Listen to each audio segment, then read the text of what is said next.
everybody, this is gonna be one of the weirdest, most disjointed videos that I've ever made because I have to go in like the middle of making this, which means that I am doing this video in portions.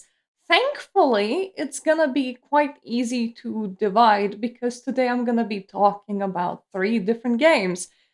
Ever woke up with just Spice Girls wannabe playing in your head with, if you wanna be my lover, you gotta get with my friends. And then you're like, what I really wanna explore today are modern dress up games available both to kids and adults, because this is something that I grew up with as a little girl, and I am just curious about what is out there in general. So, to make this fair, I'm gonna now tell you that when I said modern, it means that I was looking into about the past 5 years.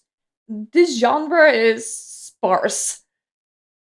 But the reason why I've been looking in the last 5 years is because I needed the games to fit some other criteria. One of the criteria is that it has been released. That is a criteria.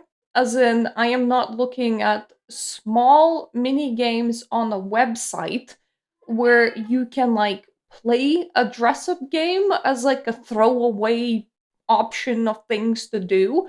So we're gonna like count out all of those millions of dress the celebrity up and like dress Elsa up and dress anything else up.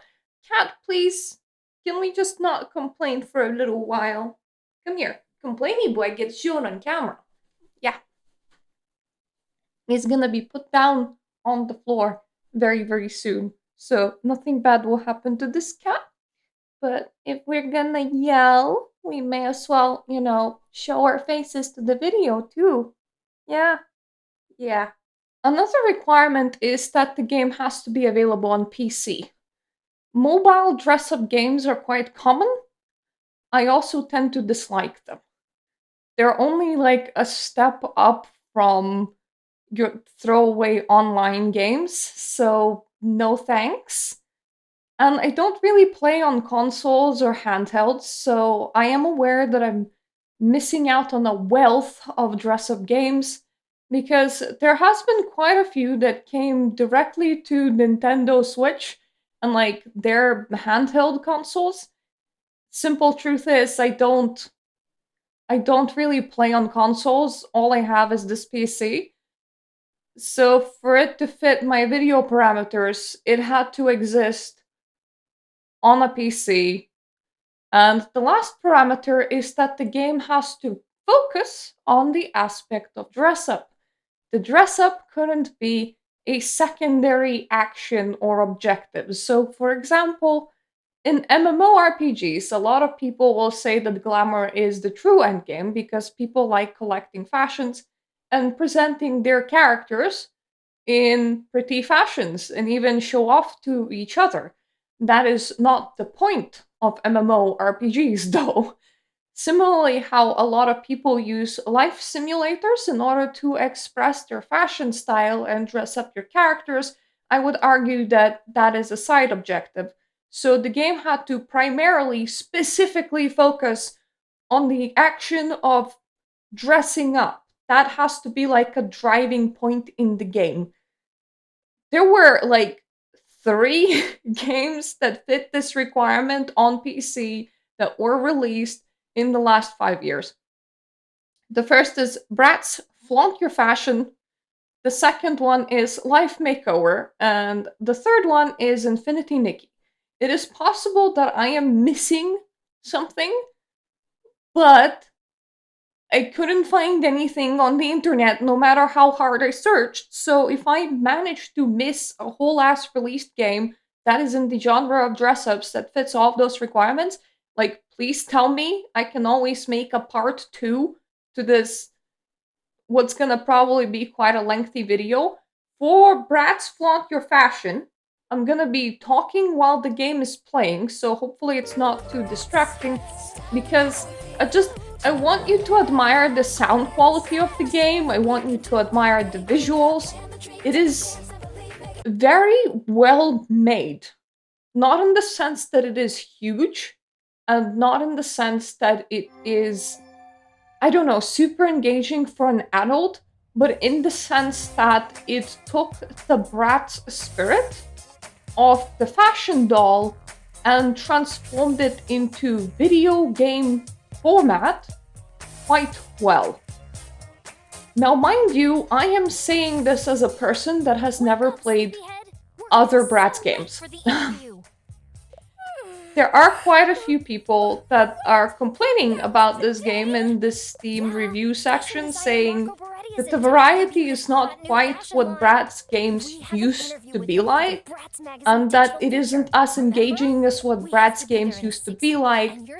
I don't have that comparison window. All I have is this game, because all I was looking at was modern dress-up games that have come out on PC, and this one fits the requirements. I do sit in here for quite a while. Mirta took a lot of breaks while filming this. It still only came out to 5 hours of playtime, which is perfectly fine with me. But I'm just gonna tell you that ahead of time. Like, if I took no breaks in recording and didn't just like fuck off and get myself some food or something, I could have probably done this whole thing in 4 hours, 4 hours-ish.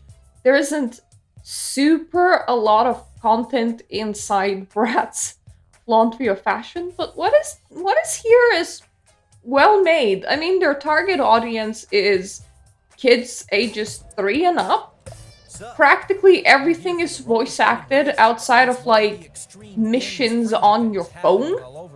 So if you're a kid and can't read, you will probably be able to comprehend majority of this game regardless. So it's nice to be made like that. Majority of gameplay is just running around, taking selfies, and choosing different fashions. A lot of like quests will be just go over here and take a picture, or do like this little mini game for me that's fairly easy, or come back to me when you're wearing the clothes that I want you to be wearing. There are 4 areas in the game, well, closer to 3, with I would say 1 pseudo area. There's Stylesville, Barcelona, I think it was Seoul, and then you have like this only like 1 little gameplay area in New York where like the last fashion event takes place. So you don't have the whole New York to explore, you only have like 1 little area, while all of the other areas have your apartment, a mall, airport, and then 1 or 2 special buildings. So for example, Seoul will have like the last runway area and also an art gallery. So most areas have like 5 buildings. This game nearly overstayed its welcome as far as I'm concerned. Like after the 3 areas I was pretty satisfied, and then I was like, oh, we're going to New York, but then New York was just like this extra little area where the game goes, hey, how do you want this fashion show to go down? Like, what music would you like to play? Like, what should be the tablecloths of people sitting at the desks? It's quite cute, really, because you get like a lot of choice. It is a bit weird because the one thing that you don't get to choose in the last fashion show is actually what your character is wearing, as the game gives you special dresses, which is nice, I suppose, but it is the one aspect of customization that was the most prevalent up until that point, considering that the whole point was for you to collect, you know, fashions and to use them properly when it comes to displaying them in different quests, and also to just, you know, dress yourself up. One of my most exciting parts was always to unlock the fashion store and just buy it all out, because with the amount of coins that you get in this game, you can indeed just fully buy everything out. quests are kind of obvious, kind of not. Mostly because you will, as you can see, how to explain this? It's very clearly marked what is part of the quest objective.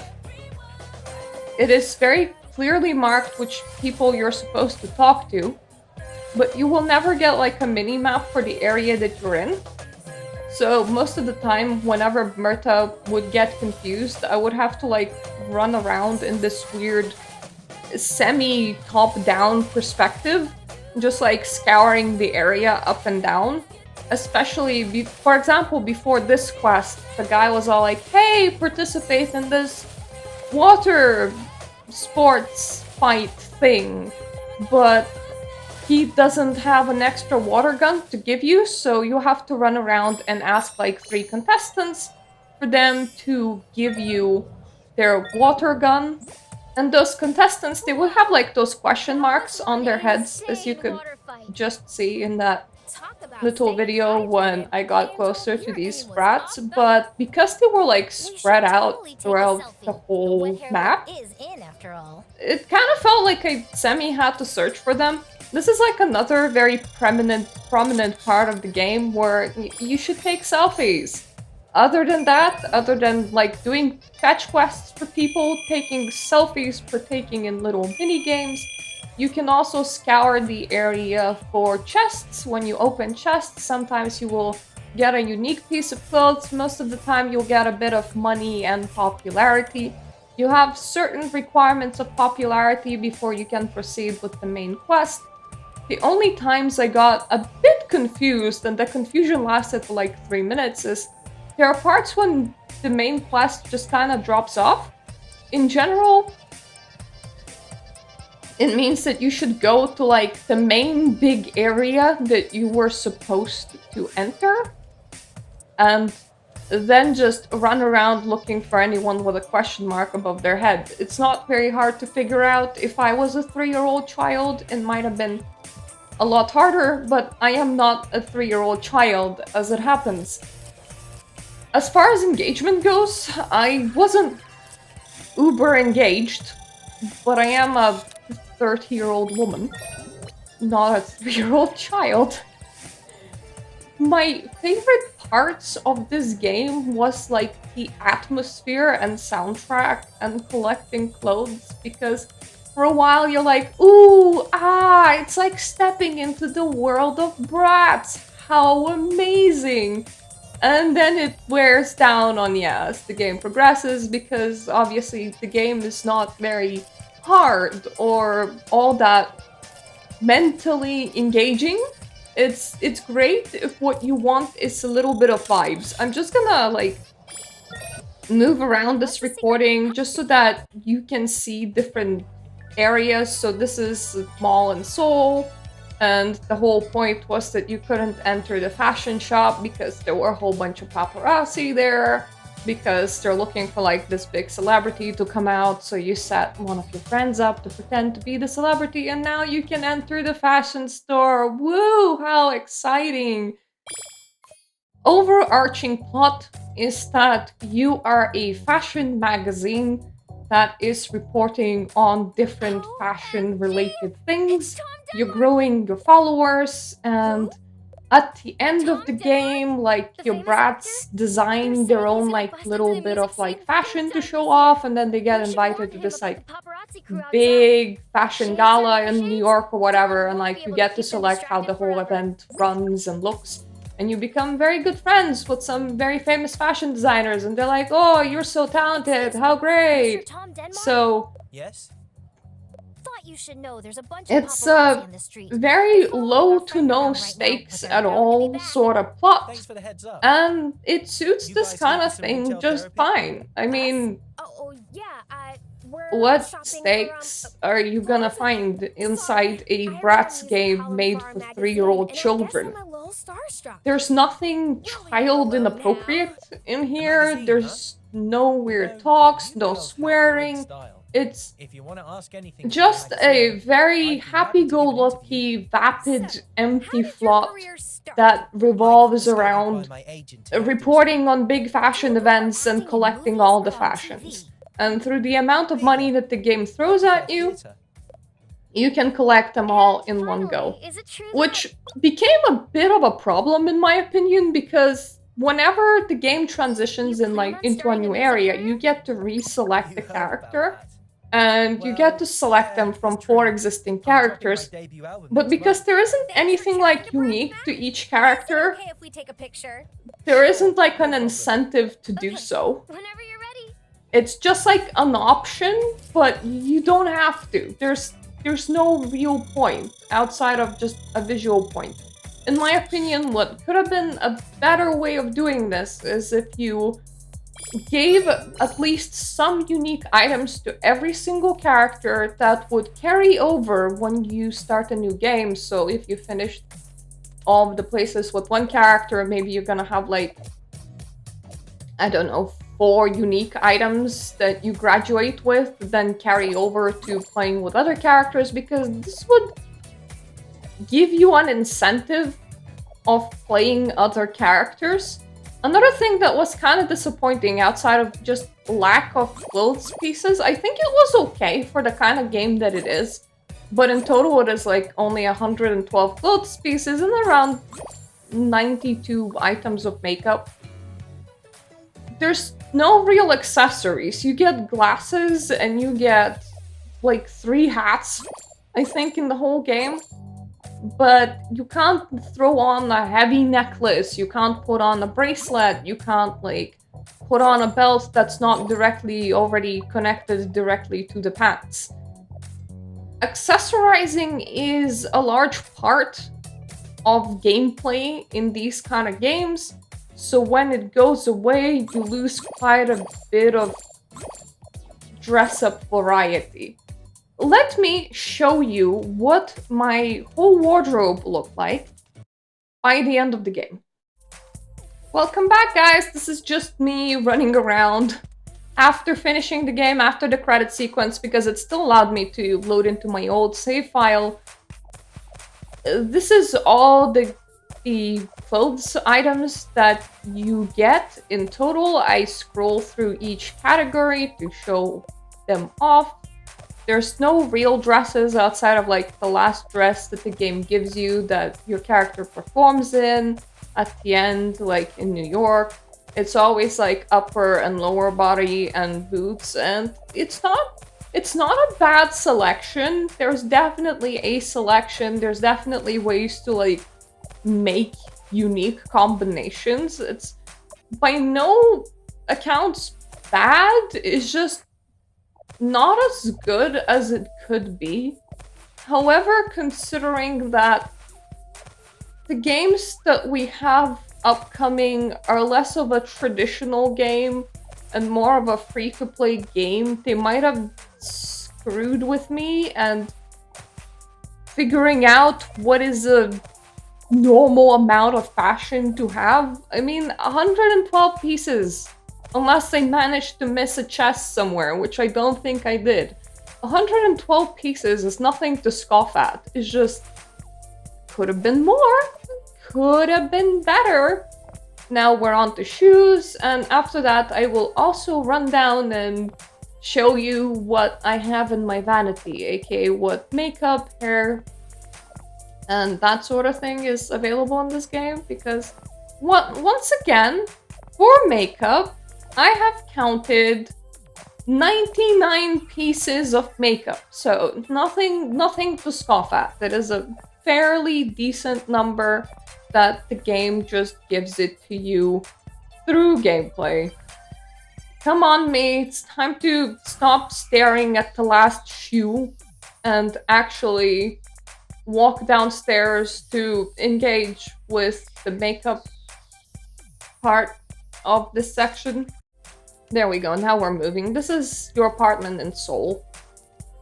You can also sort of travel a lot faster in areas, so if you could see on the 3 buttons, one of them was a hoverboard. These are all the haircuts that are available. Then you have quite a selection of blushes. Some of them look very, very similar, so I'm not entirely sure what was the point in having two of them when, like, the shading between some of them barely changes. Eye makeup brought my own makeup skills to shame in real life because you have separate makeup for the upper eyelid and you have separate makeup from the lower eyelid, which means that these girls are definitely very fashion forward and know what they're doing.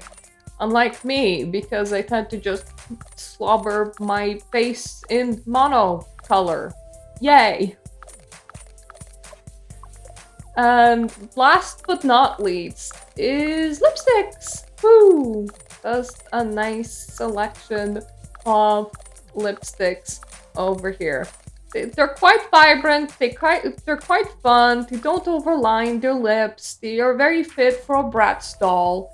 Now, for marking this game, I have made this little piece of art that I'm very proud of.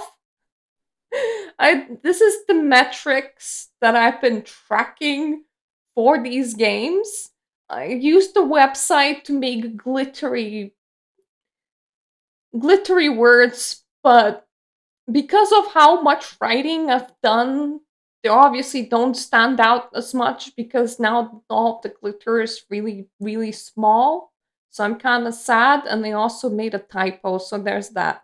But anyway, for Bratz Flaunt Your Fashion, when did it release? In 2022.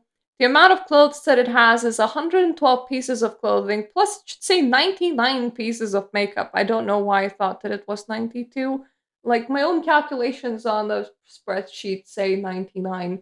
Aesthetics, they absolutely nail the aesthetics. It is such a well made game when it comes to sound design and when it comes to visuals. It really well represents what you would expect a Bratz world to look like and act.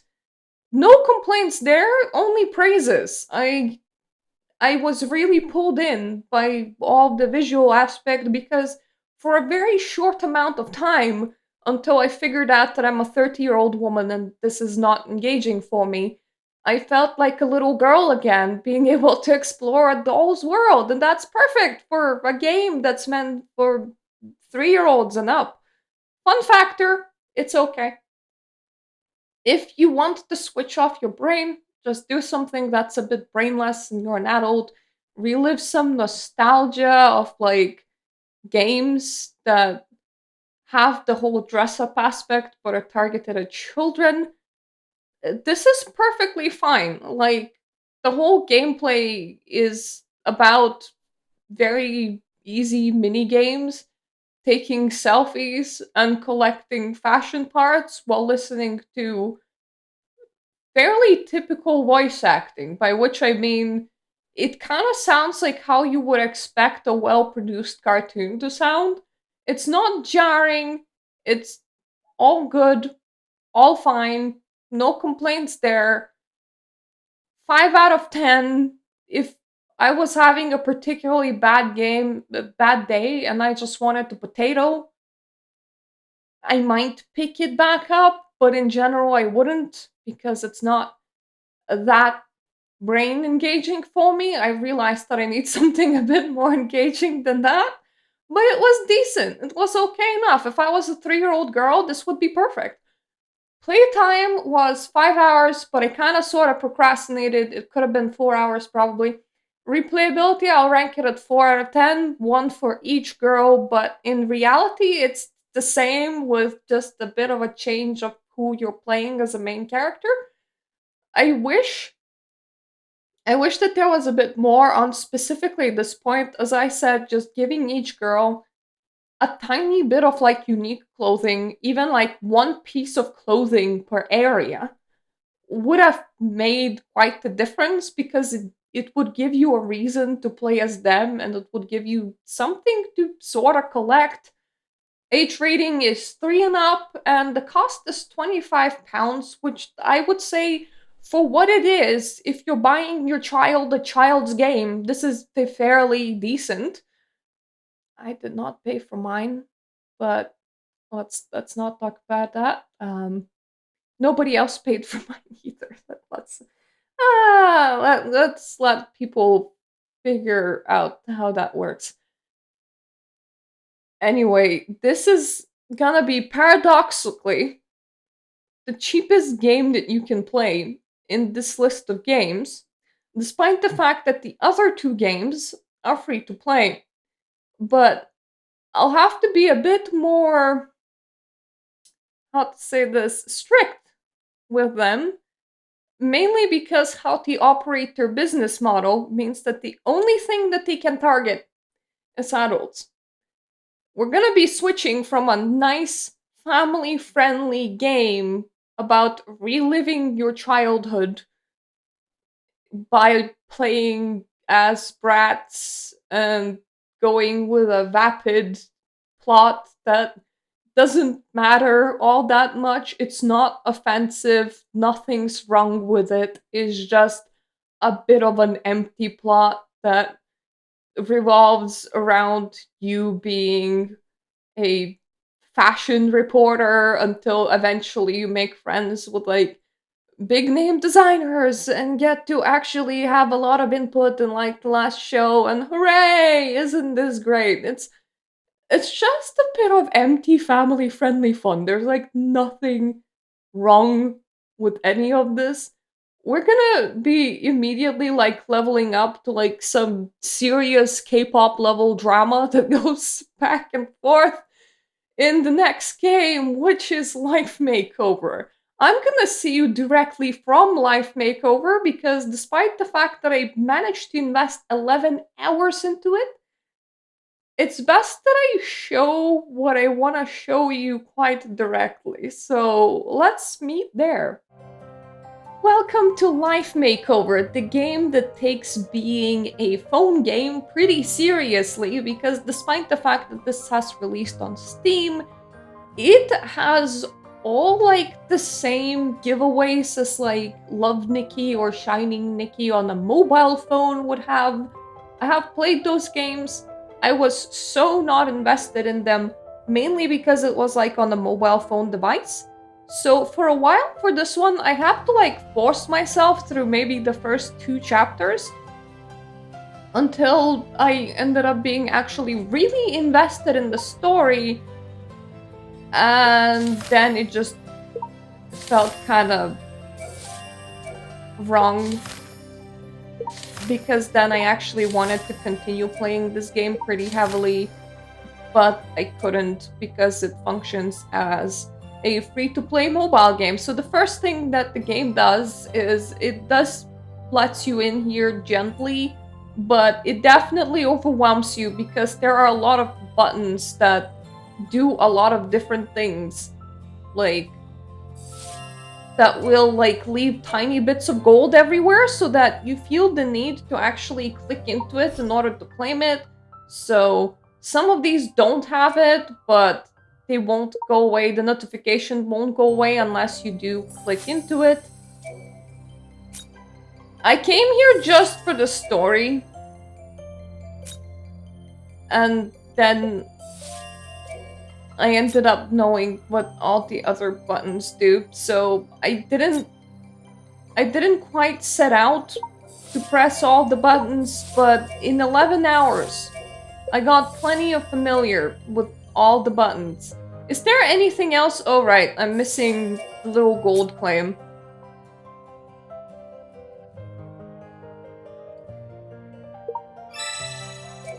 I don't know what any of these do. Oh well. Cool, let me click onto them.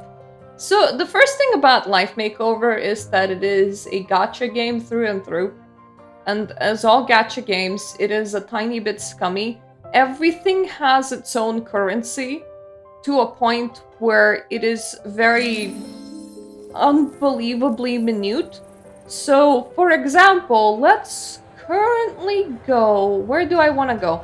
If I go to the fashion battle, right? And I click shop, Fashion Battle has its own currency, so every single day you can challenge oh so many opponents, and it's automatic after you have set up your outfits, and you just click the challenge button and it does on its own, and then you get the currency, and then hopefully if you reach a lot of currency, then you can like redeem it for something proper. I have 265 currency, and all of these proper things are like 7,500 currency, which means that I am years away from like being able to complete that just fine. For example, Sweetheart Party is an event that normally requires you entering your own house, because yes, this game has its own housing system, this game has its own design system, this game has its own dying system, this game has its own pet system, this game has far too many elements, and it is a bloody phone game. So what you actually get is...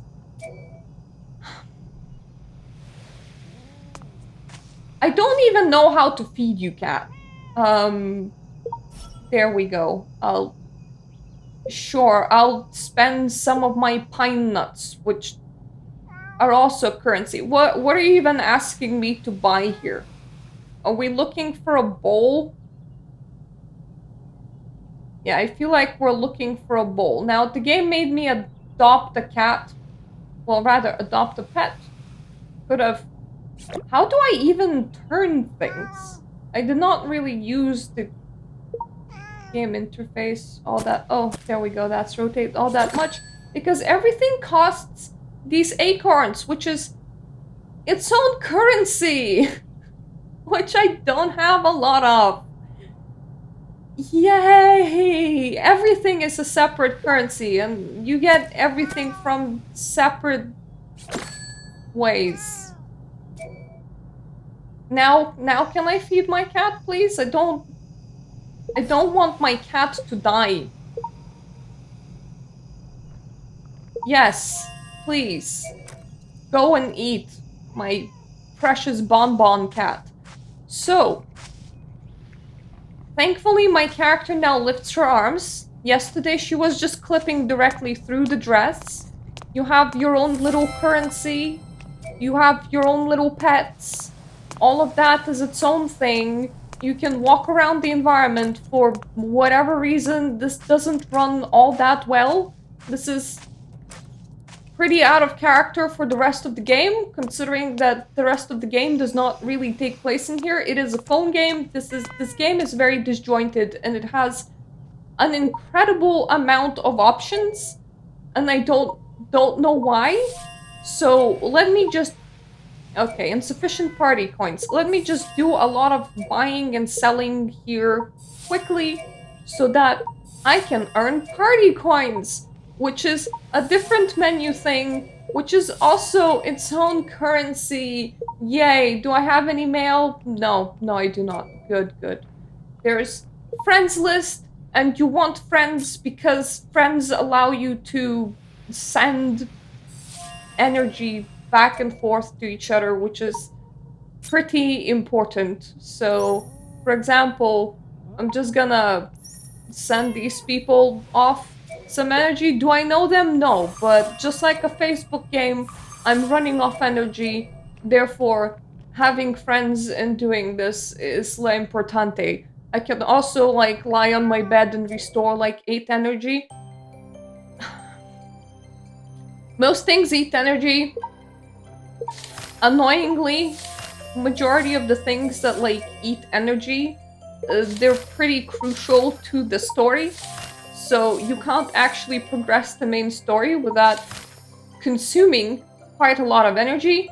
Because once again, guys, we're inside a gacha game. I don't even know why you're showing me this.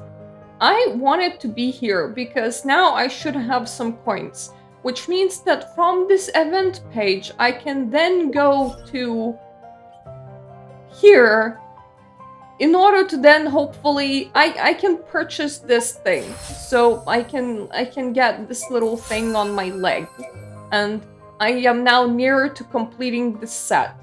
That's how this event works. That is its own currency, right? If I go to like case, this is where you pull your gacha.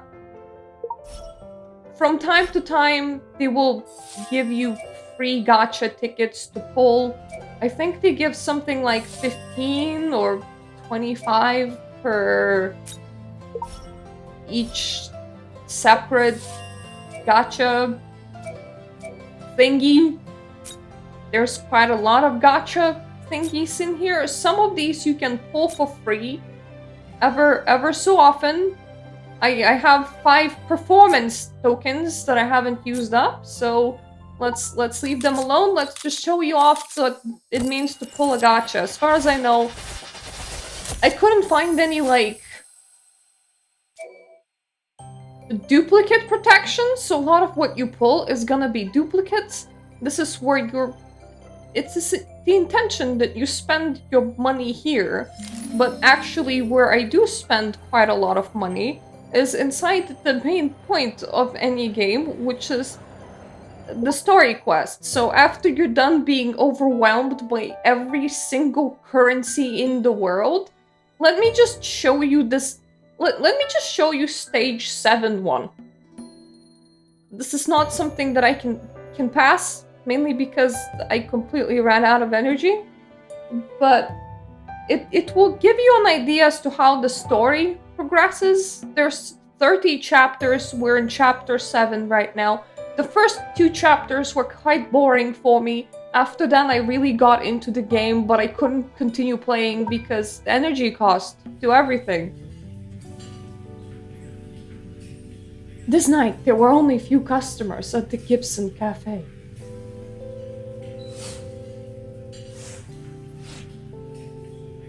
A young man showed up dressed to the nines, exuding an air of sophistication. He had a way about him that made everyone in the vicinity drawn to him. He gazed at me with a smile on his face and longing in his eyes. I felt as if I'd seen the smile before. You don't remember me? It's me, Sean! It's a me, Mario! I frantically searched through my memory to see if I recall anything. Sean. That name doesn't ring a bell. Perhaps it was mentioned on the news the other day. No, much earlier than that. You haven't forgotten me, have you? As he winks and flashes a smile, I feel a flood of memories come rushing back. Is it you? When I was a kid, Ashley used to ask the boy living next to us to look after me when she was not at home. I remember he always smiled. We spent a lot of time together, but lost touch after he moved away. It was a great surprise for us to be reunited like this at a coffee shop. Surely it must be destiny. Oh my goodness, Sean! What are you doing in here? I happened to have some free time on my hands and was coming to grab a cup of coffee. Someone told me I'd soon have a surprise in store for me. I guess you're the surprise. Miss Surprise has a nice ring to it. It's been ages since we last saw each other. You look as lovely as ever. Anything else? Surely there must be something different about me. Well, you've certainly shot up a few inches, I think. Hey! Just joking. I can scarcely believe it. The little girl I used to babysit. Now an independent woman. Say, how about having dinner with me? We can celebrate your new career. You can celebrate your new career path. Well, anytime, buddy. Great, I'm available anytime. Normally, your own choices don't really matter. Okay, perfect. I'm telling you, you're gonna love this place. Sean and I exchanged our contact info so we could keep in touch. Looking at my profile, Sean seemed taken aback. What? I'm positive I've seen your profile pictures somewhere before.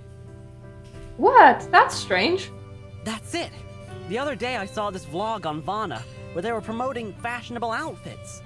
That vlogger used the exact same profile picture as you. What kind of outfit was it?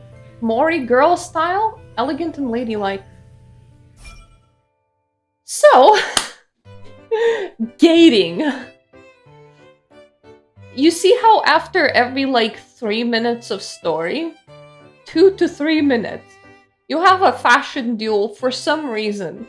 Normally, it's because your character starts off as like a wannabe fashion designer and she practices making fashionable things by using this app that gives her like random themes for her to practice against. And whenever this app thinks, she's like, well, gotta do it, just gotta do it.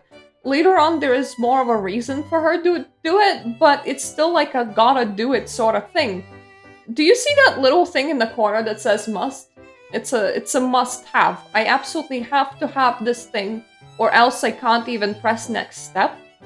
It is a Song of Secrets. It's the crafting system, so I have to craft this, and story quest set from Fashion Studio. I can click go in here, and what have you? I need materials. You go over here, you press raid until you have the materials, but each attempt consumes 4 energy over here. And as this is hard mode, it's even worse. Hard mode costs 8 hearts per attempt.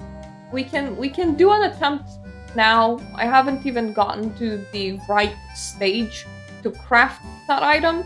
The game forces you to play hard mode, you want to or not, because you need materials from hard mode in order to make items, in order to progress through your regular story. And as hard mode costs twice as much of your energy, this once again becomes a energy sink. It was sweet, lovely, lively, and Chinese. Great. I have like 2 items of that. I'm gonna tack both of those on like it's nobody's business. Then I'm gonna just untick Chinese, because as long as we are ticking at least some of the things that they're gonna be rating me on, this is fine. And once again, every like single little bit of story has this like fashion thing. Let's not take a full set. Let's actually click through these ourselves. This is all of the hats look especially giant because they try to accommodate your hair, and a lot of hair will be quite intricate, so it just becomes really weird. Now, when you're doing challenge runs, which is separate from hard mode runs, they tell you it was either in challenge mode runs or inside store representation that they tell you that they're only scoring 5 accessories. Regular story mode runs seem to not have this limitation because the game quite simply doesn't tell me that I have this limitation. Some items will not be able, you won't be able to layer them one with the other, so you have to select one or the other because one will unequip. I need elegant and sweet. This is another separate little thing where you have to... Elegant and sweet? Not lively? Suppose it was elegant and sweet. Okay, let's just make sure that we're not making any mistakes. You know what? Sure, let's just slap on the whole set. We may as well, we have it. I feel like I goofed up anyway. Let me just add every single little thing that I'm not already equipped, just so that we boost our score. Mirta can't read, confirmed.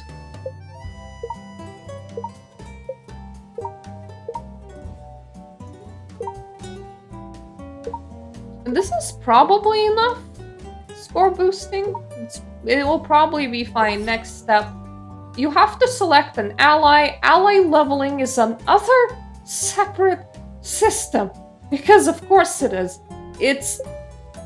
It's very much like the system that they use in Shining Nikki. So if you're familiar with these games, it's not the worst. But it just so overwhelms you with a lot of like unnecessary little things. And then you have like this little cinematic where she just does a lot of turning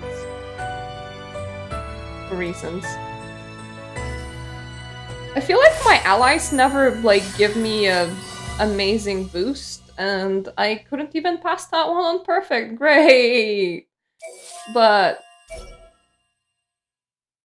collect more fashions via collection plan. Hey there, wanna pay us some money? Anyway, I would need to get to stage 11.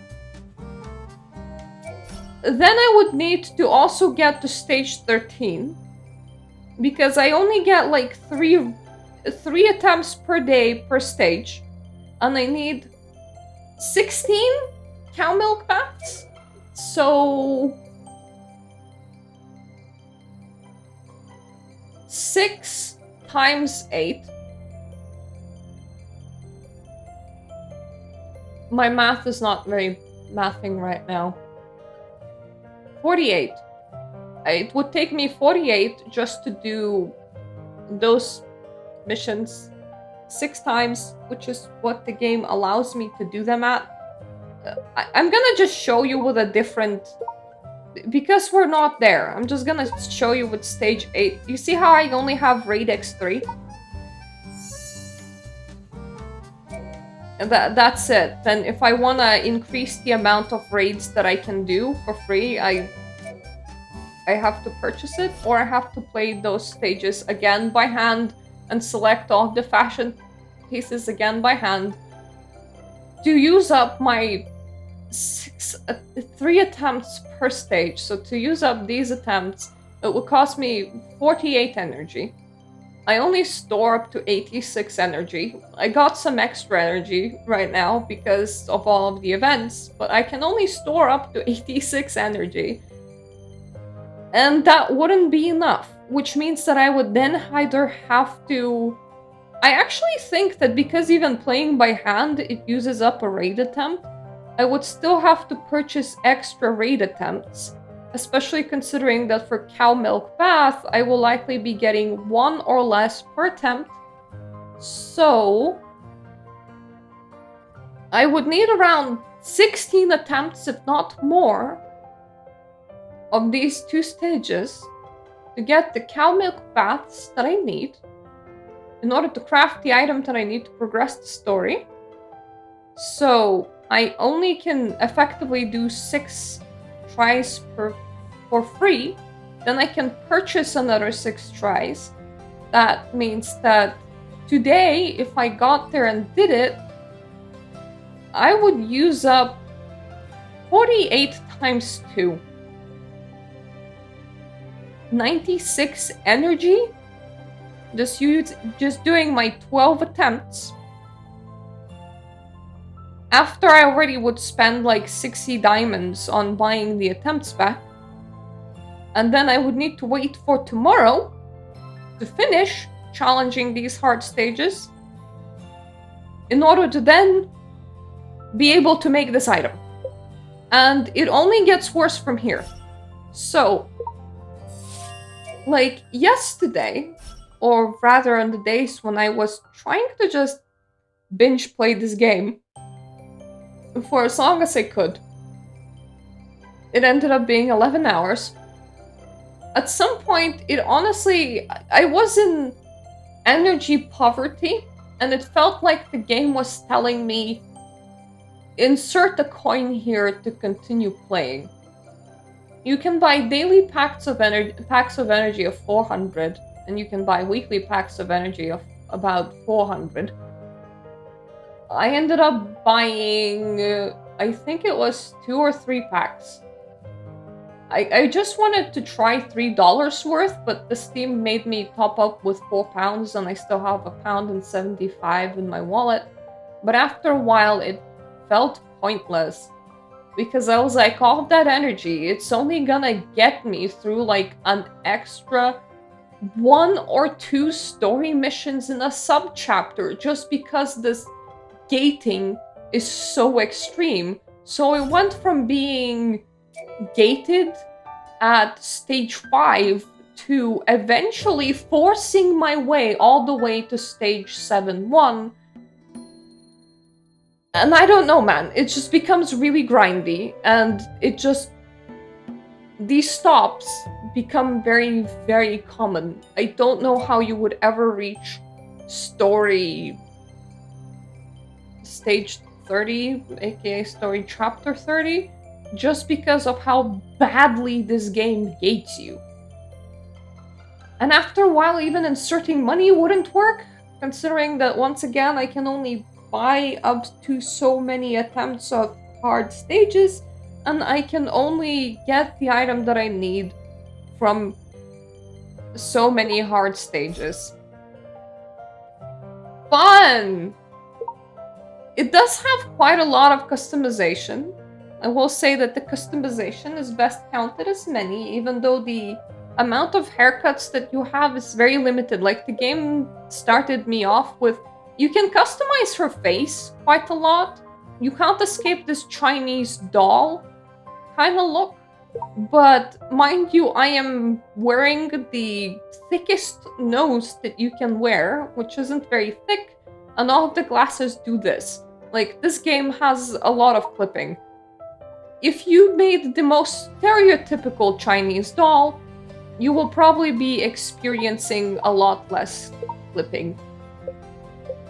If you were playing this gacha really, really seriously, you would probably have such an incredible collection of items and hair and clothes. And remember that, like, all of these things, they're also like dyeable, so you can get special tokens because everything is on token per item to unlock possible like dye choices for this.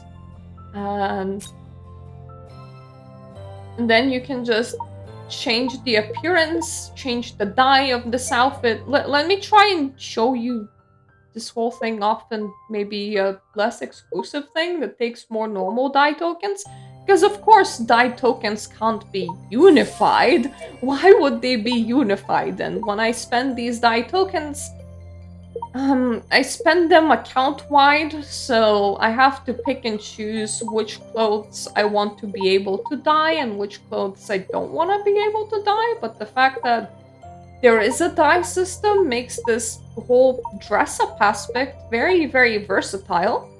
Because, well, I can change, in theory, the appearance on any outfit that I get, and I can dye them in pretty strong colors. But it is outfit-based. It is... Don't save it. I don't really want to save it. I'm not gonna be saving this outfit because I was wearing the exact same thing that I wanted. So the amount of choices that you have in clothes that you collect and craft and get from gacha, even as a free-to-play player, it's here. Like, the dress-up aspect is here. I can't actually count all the items because website information on Life Makeover is really sparse for some reason. I can't even get the metrics on how long would it take to pass the full 30 chapters of main scenario. Like, you could see I got this chapter 7 and kind of perma-stuck there because I probably won't be playing this game all that heavily or seriously. I decided to try it on in order to play it fairly unseriously just for this video, and I tried to binge it as much as I could just so that we can get as far as we can in this, so that I can make this video. This doesn't mean that I hate this game, I don't. I might legitimately turn it on, but I would treat it the same that I treat my idlers, where I don't expect to really make any progress. Like, you switch an idler on, you set production going, and then you switch it off. So this is like a 3-minute a day sort of game. If you're lucky and you pass your roadblocks, then maybe you're gonna get even 6 or 9 minutes of gameplay out of it. But it isn't a game to play seriously, and the gacha mechanics are really, really aggressive. Like, for example, you can claim daily energy, but you can claim of it half of it at one point of the day, and the other half at a different point of the game. You can't claim it immediately, and together you have to log in at least twice that day. Some aspects of like this gacha game as well only function at specific hours during the day. So if I go to Shining Journey and let's just click into fun time. Opening hours between 10:50 to 13:30 or between 18:50 to 22. So because now it's not those hours, now it's nearly 9 a.m. when I will have to go and talk with my family, because I have phone calls with my family every Sunday at about 9 a.m. Because it's not the right time, I can't play those mini games. This is a phone game that wants you to A, insert a coin to continue, and B, to get addicted to turning on this phone game for short periods of time, like 3, 5, 6 minutes at a time, but do it often, as if you develop this compulsion to check this game in particular. That's not how I'm gonna approach it, and that's not how I'm gonna play it. So I made this little infographic the same way that I made the Bratz infographic previously, where we can talk about Life Makeover. The release year for the game is 2023. The amount of clothes that this game has is many. If you bother with gacha mechanics of pulling your clothes, if you bother of like playing this game every single day, logging in at the right times, grinding multiple directions in the game at the same time in order to have multiple different currencies in order to be able to then purchase your clothes items, which then also enable you to continue progressing the main storyline, you're probably gonna have thousands of pieces of clothes. There is no number online for how many pieces of clothes this game holds, and obviously my account doesn't have thousands of pieces of clothes, but this is a gacha game that has been going on for 2 years. It has many pieces of clothes. It has many sets that you can craft. If I am gonna switch off the image for a second, we can go, if I'm gonna find it, into my crafting menu, where I think it is here. So some of these sets, these are story sets.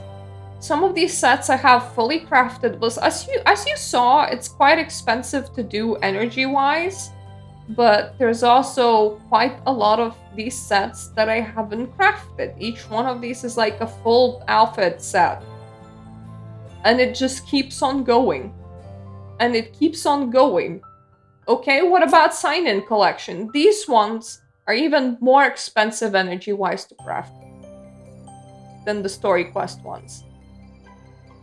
I don't know why they're called sign-in collection, honestly. It's not like I can get a piece per sign-in. These are other sets. These are event sets.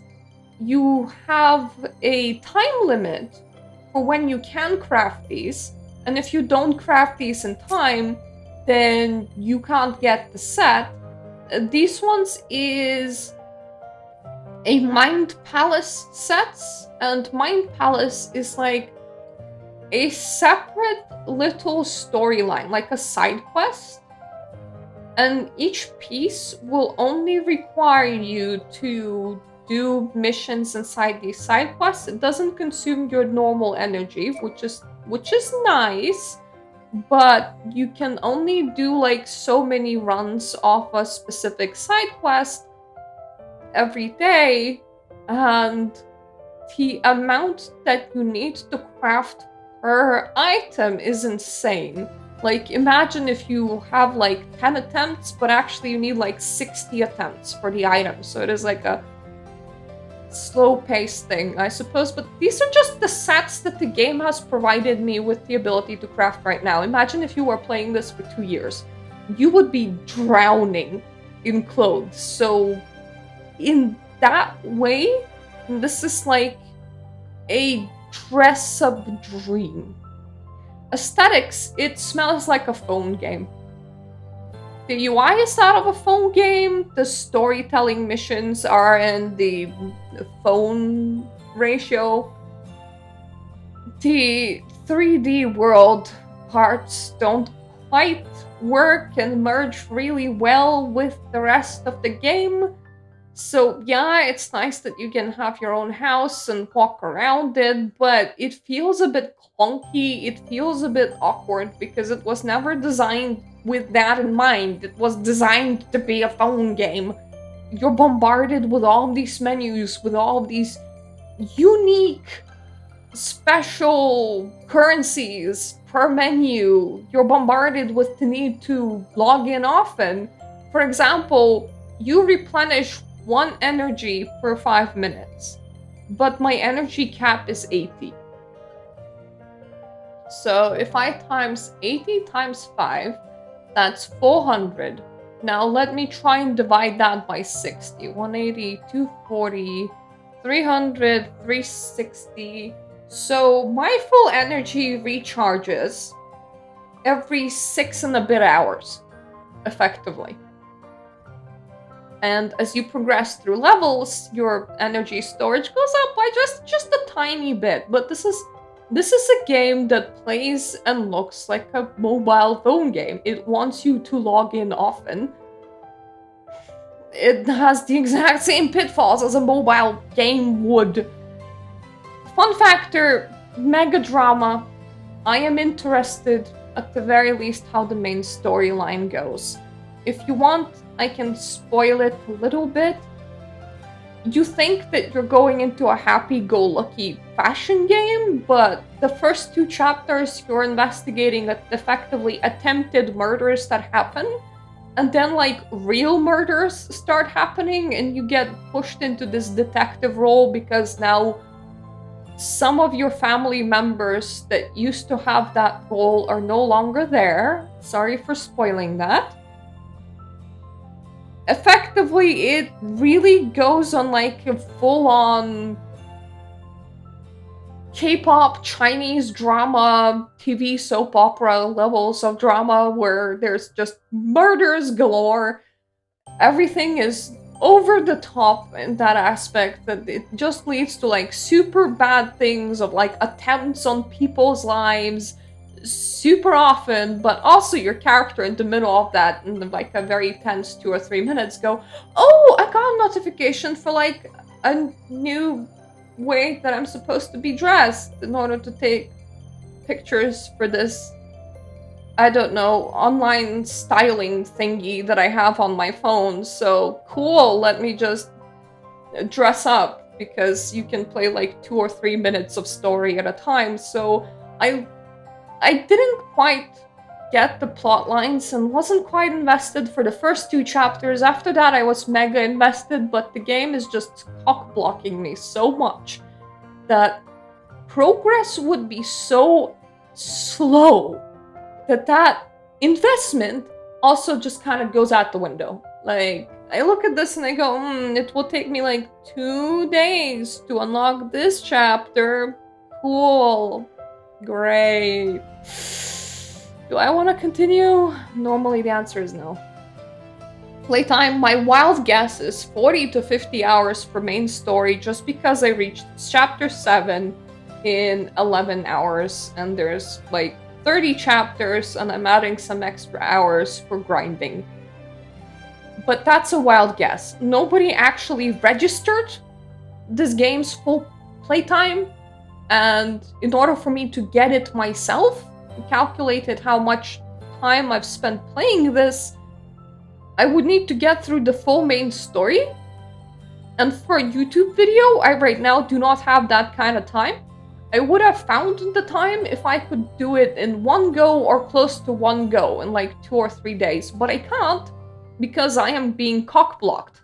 This means that I would need to grind for like, I don't know, 3 to 4 months. Maybe to unlock the full main story, to be able to give you this information, which I am not prepared to do. Replayability is 0 out of 10 because it is a gacha account and you don't quite want to lose it. You don't want to go and recollect all your clothes. And plus it's tied to your email, so it's not like you're gonna make a new account, and obviously you can't actually make a new character, so none. Technically, when you unlock the main storyline, you can replay it, and there's hard modes and everything, but the game forces you to play hard mode as you're playing normal mode in order to be able to unlock more of the normal mode, so that you're not even gonna go through the hard mode at a separate time to just, you know, replay the story for the story's sake, because you're being forced to replay it as you're playing it, if that makes sense. Therefore, the replayability is still 0. It is there, you can do it. You're definitely not gonna be doing it because why would you? You already collected all of the rewards, it still costs your energy, and the only mode that could have been a reason to redo the whole story, aka a hard mode, you're forced to play it while you're playing normal mode just to be able to progress normal mode, so it doesn't quite count.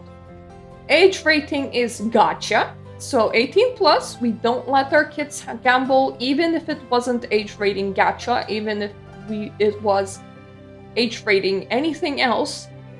It deals with some very heavy plot lines like home abuse, murder, attempted murder, and similar. So it's not something that you would give a child to play, and cost is free. Free! Honestly, if you play a gacha game for a very long time, it's probably cheaper to just get that Bratz game for £25, because that's like one-time payment. And here, as I said, I was trying to force myself to get as far as I could for this video. I limited my expenditure to $3. I think I ended up spending a bit less than that. It might have actually been $3 because I'm pretty sure I bought energy 3 times, each one for 99 cents. Just for this video to get as far as I could, but it literally made the game feel like it's telling me, insert coin here to continue playing. And then 10 minutes of gameplay, like, insert coin here to continue playing. Because as you could see, the story cockblocks you because you need to craft a very specific item and you need to spend quite a lot of energy on crafting that item. And after a while, even if you have the energy resources and the diamond resources in order to buy yourself more tries, you will still be cockblocked and told to come back tomorrow to continue grinding because you can't achieve the amount of items that you need in the amount of tries that you have, even with purchased tries. Overall, this is an appropriate game if you're an adult woman. I think the whole plot lines of it are kind of interesting, even if the whole dynamic of, oh, something really dramatic is happening, let me just run away and dress in a different style, is a bit funny. It is engaging, and I do know that people that like this game really love it, love the amount of clothes that it has and the amount of dress-up potential that it has, so it has some good things going for it, but it is a gacha in its most predatory sense, with heavy time restrictions, but one that would love for you to log in multiple times a day, at the moment, me presumably every 6.5 hours, and just do like a little bit of gameplay here and there, and then spend a little bit of money here and there until you don't realize that you actually have spent quite a lot of money trying to just get through this game. On that note, it feels scummy. It's not my type of thing. This is why I don't play mobile games that have dress-up elements, and this is a mobile game, but on PC. So my recommendation would go straight down the middle to mixed. It might be an enjoyable game with enjoyable dress-up, but it's extremely predatory. It is a mobile gacha on your phone. And it overwhelms you with currencies, and it would love for you to grind, and to grind a lot. So I don't know, maybe you're the kind of person that has patience and can enjoy this product slowly because there are some enjoyable parts to it, but it's just definitely not for kids at all. So once again, gacha makes it 18 plus, but on this list we have two gachas. This is not my favorite gacha. This just makes the other gacha that's on the list feel a bit better because oddly enough it's less predatory. So on that note, we're gonna leave Life Makeover and go to Infinity Nikki. And no offense, Life Makeover fans, plenty of things in here to enjoy. I wish you the best with your game. I just wish that your game was a little less predatory, both for your sake and for my sake. I might even play your game from time to time. It's not super bad, but I would play it as an idler, where I log in once in a blue moon to make practically no progress and then log back out. So with that, without further ado, let's switch to the last game on this list, Infinity Nikki. And snip, there used to be a review here, but now there isn't. Mainly because the game that we're gonna be currently exploring, which is called Infinity Nikki, had a glowing, very positive review from me, but that was before the game company has done quite a lot of things to ruin your general ability to enjoy the game. And it's been about 2 months since then, and it's not fixed. Therefore, I can't just leave my review as it was standing. I also no longer have a nice infographic for this game, but to approximate what the infographic has said, release date is 2024. Amount of clothes, I would say probably over 1,800. There isn't an exact amount, but I calculated it based on the percentage of clothes that I own that the game has shown me, with, doing that whole division and multiplication thing, but it isn't an exact science. Therefore, it's probably about 1,800, about there, maybe a bit higher. Quite a large amount of clothes, but do remember quite a few of them are paid, so it's not the amount that you would be playing with unless you shell out quite a lot of money. Aesthetics, I could live there. This game is very beautifully aesthetic. I would consider it to be one of the really prettier dress-up games out there ever. The way that the clothes flow and the way that the clothes move and the way that the clothes, well, shine, and the overall look of the world, it's great. But now for fun factor, I recently rewrote this and put down it varies. Due to stability frustrations and some very off-putting updates, I would say that the game used to be more fun than it is now. Time to finish it is still the same because ever since 1.0 dropped, every update since then has only been a festival that's kind of temporary. Some of them left semi-permanent quests, but not a lot of it, honestly. So time to finish would be 25 hours for main story and 60 hours for all overworld quests that exist in total. Replayability is 0 out of 10 because you need to generate a new account if you want to replay it again. Age rating, I would put it as gacha 18 plus, and the cost is free. So the main thing that Infinity Nikki has over other games is that it is a lot more game-oriented. It is closer to Genshin Impact and other similar gachas. That is to say, there is some enemies to fight in the overworld. There are puzzles to solve. There are locations to reach. There are chests to find. There is exploration to be done, which contrasts quite a bit with things like Life Makeover that doesn't have a fully functioning overworld and is more intended as a phone game.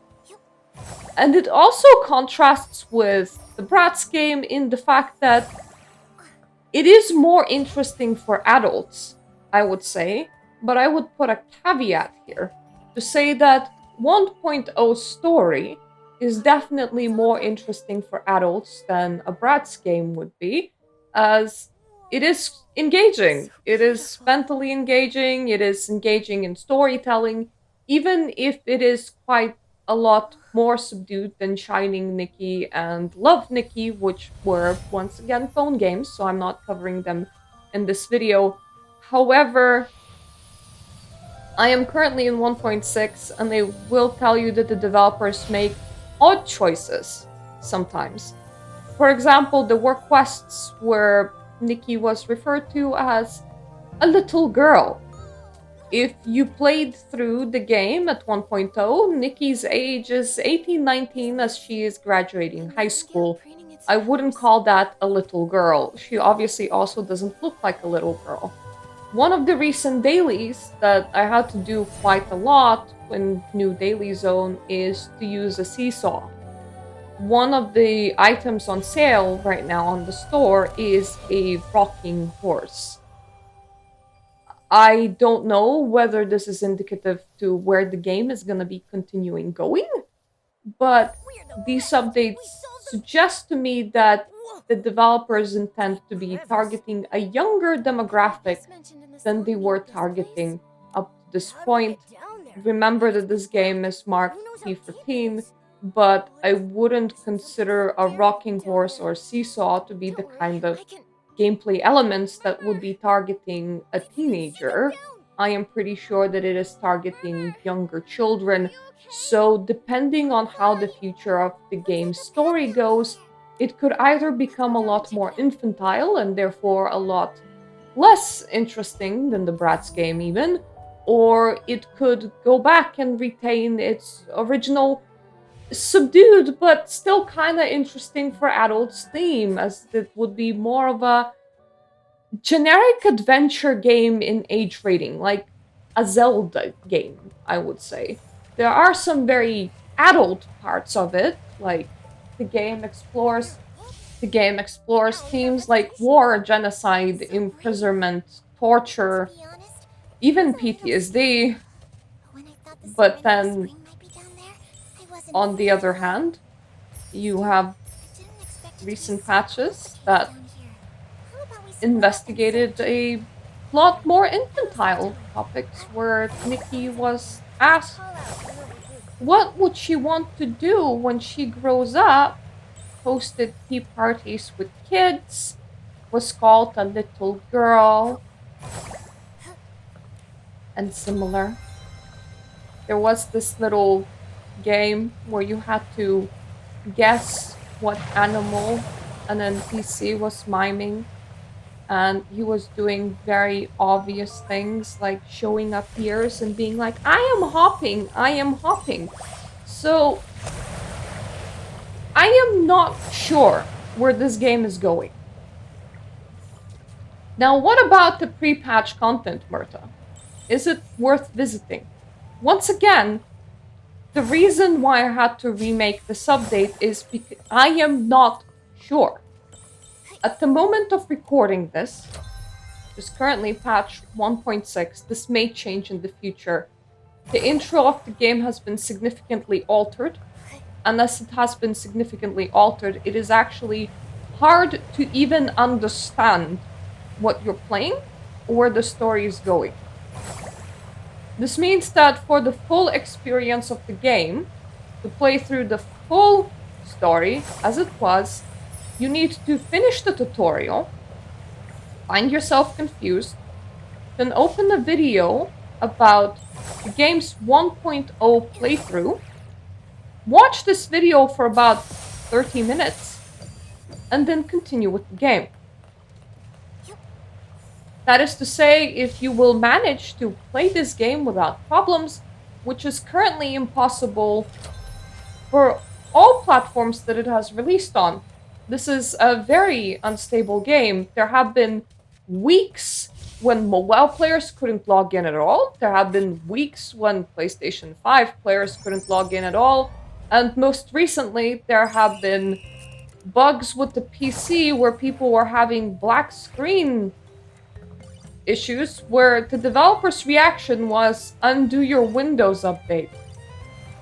people have managed to get the game to work by running it in Windows 8 compatibility mode, and then it got ruined again.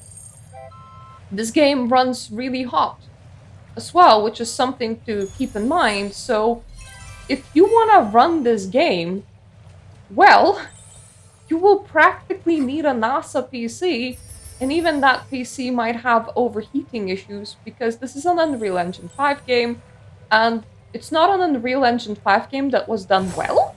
It is an Unreal Engine 5 game where they either didn't make it very expandable, did something wrong with optimizing.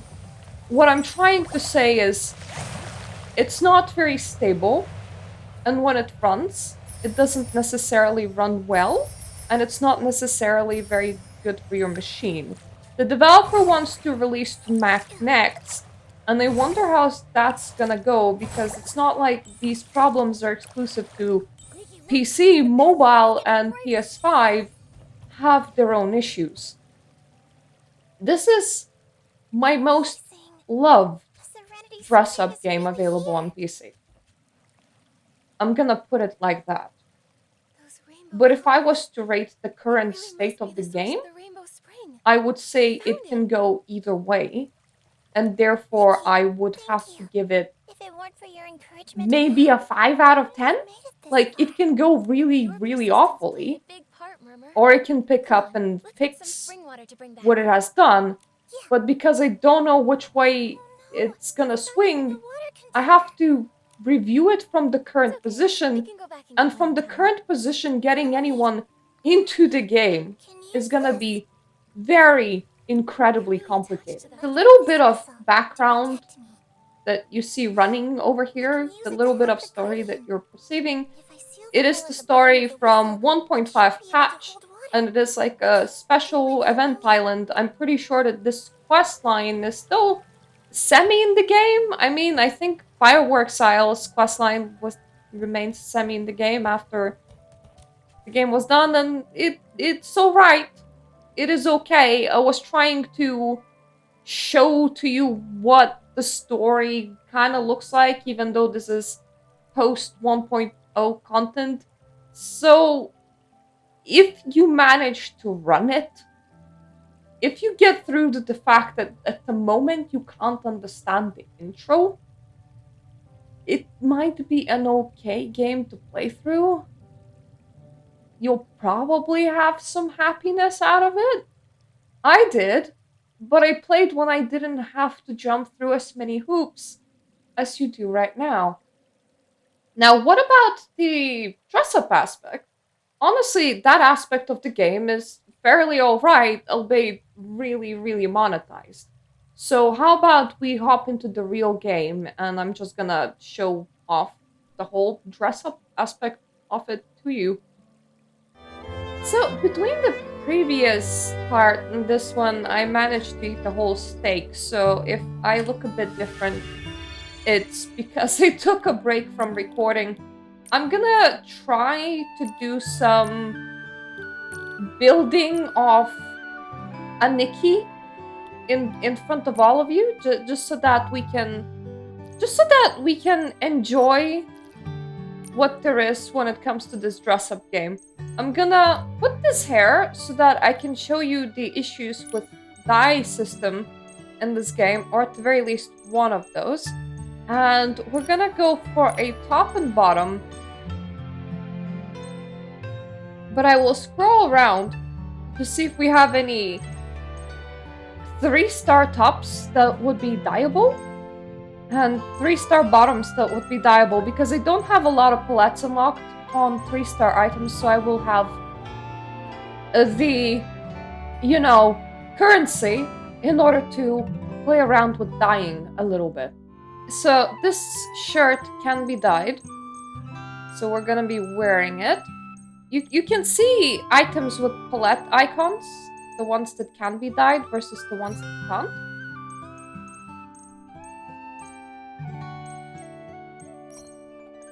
And while there are separate dyeing materials for 3-star, 4-star, and 5-star items, not a lot of 3-star items are dyeable, which is unfortunate because those are the most common kind of dye currency that you can actually pick up.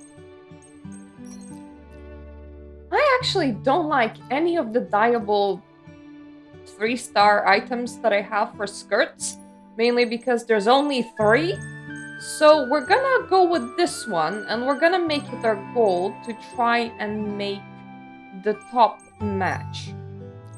I also own these 3-star shoes that are dyeable. So let's just start coordinating the base of our outfit. Let's go into the dye feature. We can see that this one is all one area. Normally, there are multiple areas per item, but for this 3-star outfit, apparently it's all one area. Now, there is this issue with a lot of clothes. Because the dye is an overlay, the color tends to actually look either weaker or stronger, or sometimes even come out entirely wrong compared with the color that you are clicking on. I will take you to one of the outfits that I'm already wearing to demonstrate what I mean right after. This might be the closest that we can actually get to the skirt. This color or this color.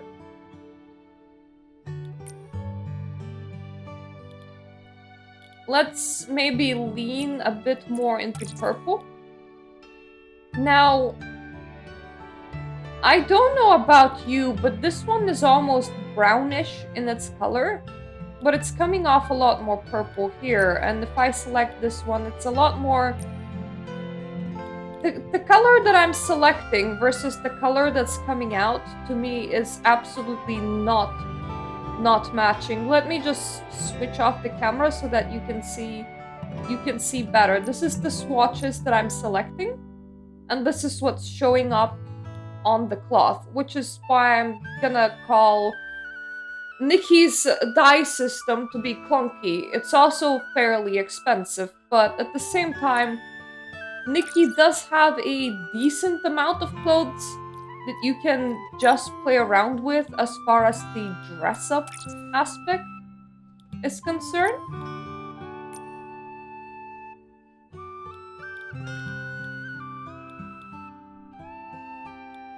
So how would dyeing these shoes compare to the shirt?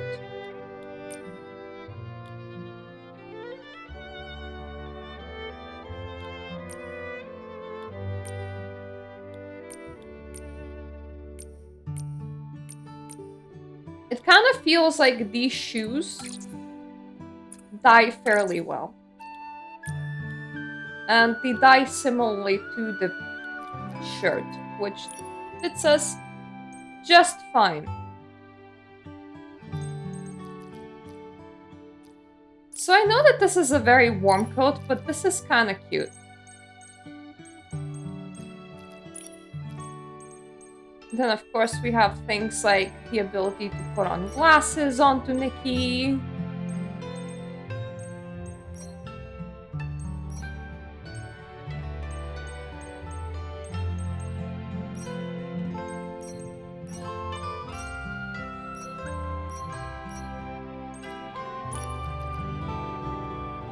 We have makeup. This is like the full set, but you can also customize and just take part of the set.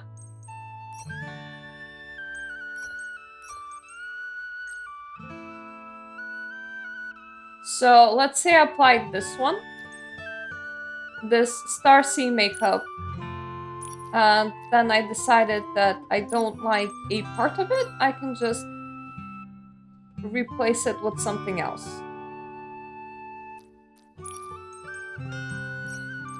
Let's equip a skin tone, because the skin tone that we were sitting on currently was just the default Nikki skin tone.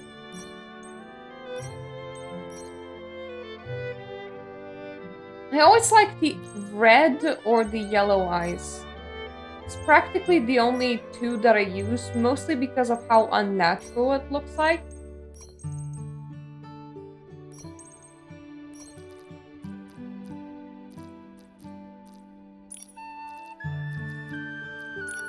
Let's maybe give Nikki something to hold.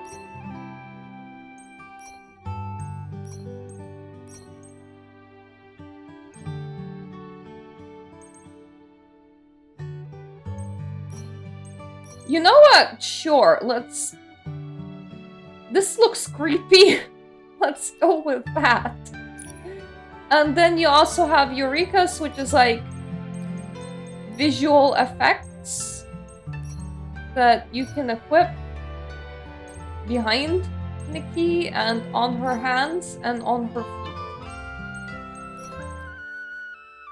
That's very over the top, but it does look kinda appropriate with everything else that's going on with this Nikki right now. So let's just go with all of that. There we go. We made a Nikki.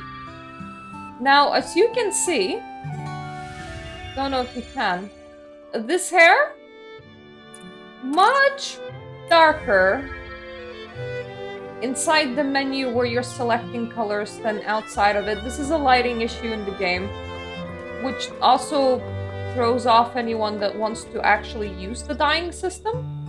So it is another way that the dyeing system is kind of not ideal in here, and that Life Makeover is winning over. It is not only very expensive to use, but also not very accurate. Let me now show you a dress that doesn't take very well to dyeing, because not every clothing takes well to dyeing. Because if you remember, I did tell you that the dyeing is an overlay. But as you can see, this is a 5-star item, and this is how many areas it has. But if I was to unlock, I would use 12 of my 113 Radiant Prisms. I can only get 15 Radiant Prisms a month. So it is a very scarce resource, let's put it that way.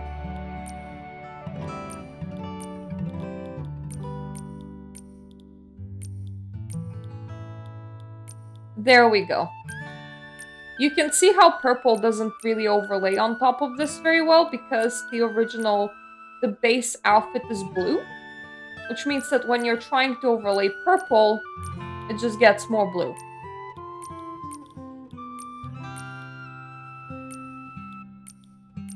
Peachy colored is turning it pink.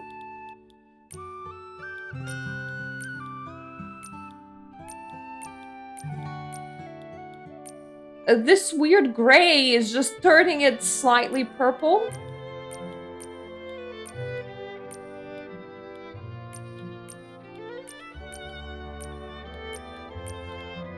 Some of these colors come off fine, some of these don't, so that's not very accurate. The same way as this is not very accurate. I'm trying to turn what I'm clicking on into the top so that you can see what kind of color I'm clicking on and what kind of color it is producing. So what I'm trying to say is that in Infinity Nikki, the dye system, for some odd reason, doesn't change the base of the outfit, but it is treated as an overlay. Which means that the dye that's actually represented on the side and the dye that you can see on the dress won't necessarily match, which makes this a very unintuitive and confusing system to use. And of course, there is that problem with the overworld. Now, let's say that you are a free-to-play player that just wants to play for the outfits and you just want to take pretty pictures. Well, I just made practically an all 3-star outfit. I mean, the doll that I'm holding was like a limited daily reward, and the hair is from a 5-star. And I'm pretty sure that that hat is like 4 stars, but the base of my outfit, like the shirt and the skirt and the shoes, all of that are 3 stars. And 3 stars are kind of the things that for the most part you will be crafting in-game or getting as rewards effectively. Some of it is also sold on the store, but a lot of the 3 stars are just really available to you. So as a free-to-play player, you can play around with this.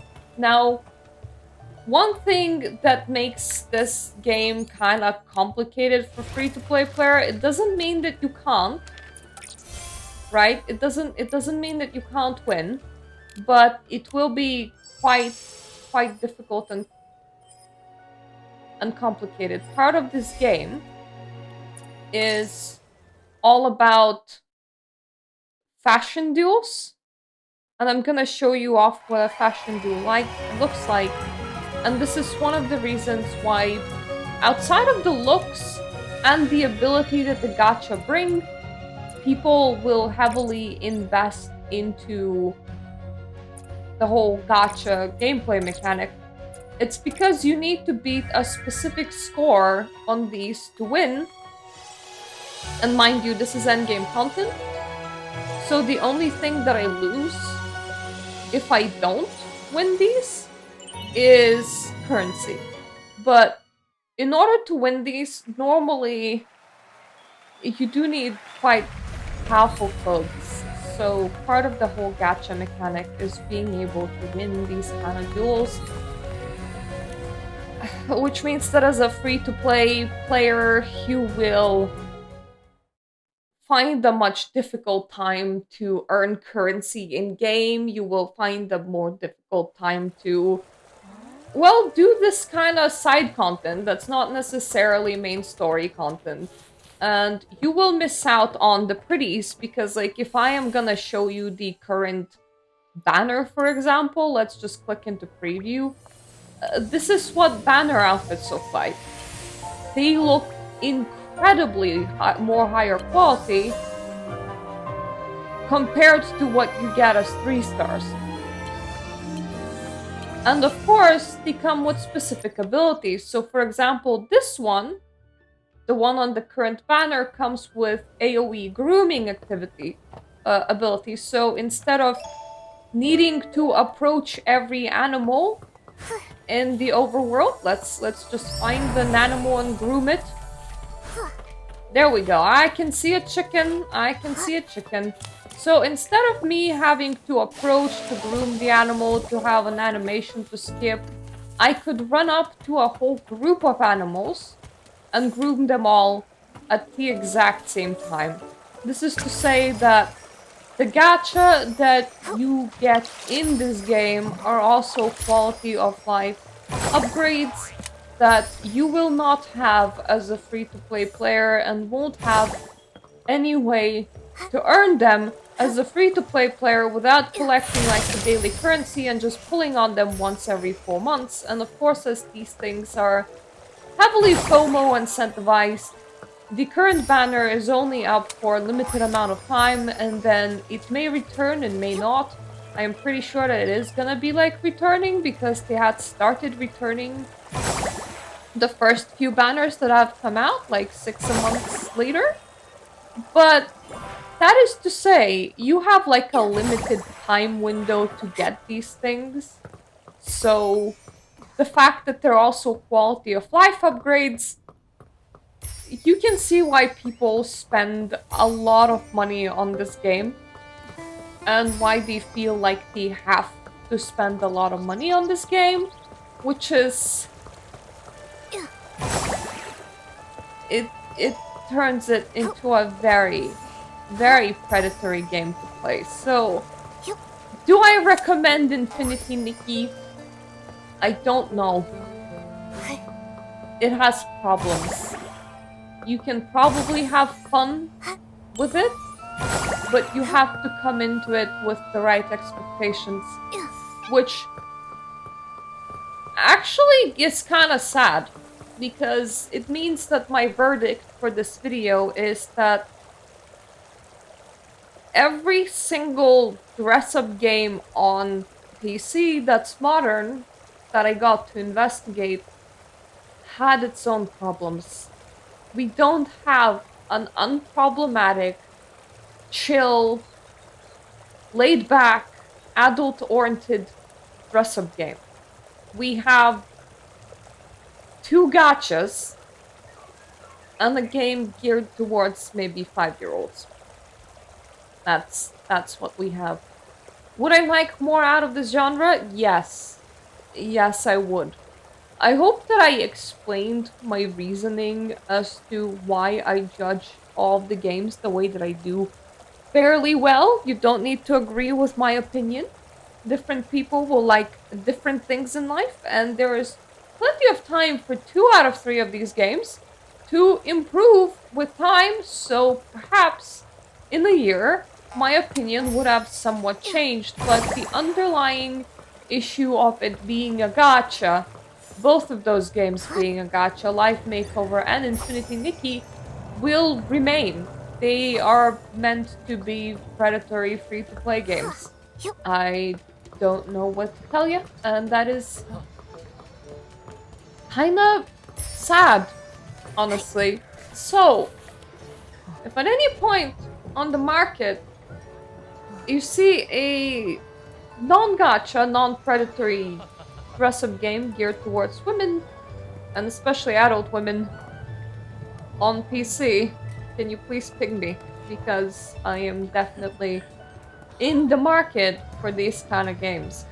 For the time being, I'm gonna enjoy this flawed product because I'm already with it and because I kind of like what it did in 1.0, but that is not the gameplay experience that's currently present to new players, so I got to play a better version of the game that currently no longer exists, funnily enough. So I don't know what to think about that. Anyway, thank you all for watching. If you have anything to say on this topic, you know a good dress-up game, you have memories of good dress-up games, please do leave me a comment down below. I do read all of them. Thank you for subscribing if you're already subscribed, and thank you for considering it. If you if you haven't, check what the rest of my channel has to offer. And of course, thank you so much for my Patreons that allow me to invest and enjoy the hobby of gaming, which I do enjoy quite a lot. So then, thank you for watching, and I hope I'm gonna see you in my other videos. Toodaloo for now.